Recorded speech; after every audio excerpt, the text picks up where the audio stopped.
We are in the midst of a crisis. The opioid epidemic, it's everywhere. In the 1990s, we saw what's called the prescription opioid epidemic. And this was related largely to prescription of opioids for pain. That was the first wave we saw. In 2010, we saw that wave change into heroin wave. People who are addicted to prescription opioids shifted to heroin.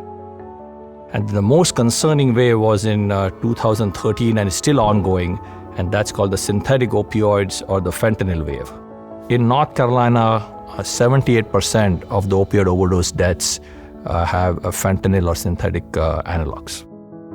And that paralleled the increase in opioid overdose deaths which we see today. The drug culture has changed from 10 years ago, 15 years ago. First of all, drugs are way more prevalent nowadays in society, or nowadays, I think in a teenager's perspective is that a lot of people do get high. It's normal. It's been normalized over the last couple of years. So I think it is very hard for them to realize like, oh, I'm the one with a problem, or I'm the one that's going to have to stop. And that's a difficult thing to admit. So in adolescence, there's a tremendous influence of peers. And if there's a reduction in perception of risk, the chances you're going to use a drug with peers is higher.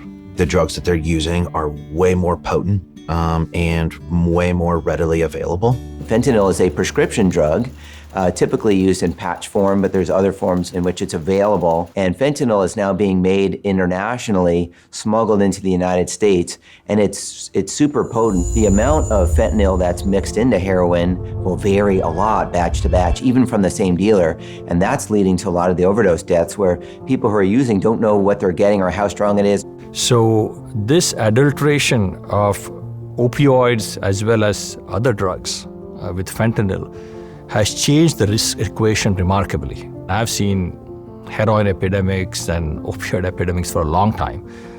And we had never seen something like this, where you literally can overdose and die by experimenting with something on the street. The stuff that they're walking into is they don't know how highly addictive some of these things are that they're taking, how dangerous some of these things are. Just because someone hands me the pill, I don't know if that's been safe. It's not like, there's like quality control or quality measures between me and my drug dealer. I mean, it's a different world out there.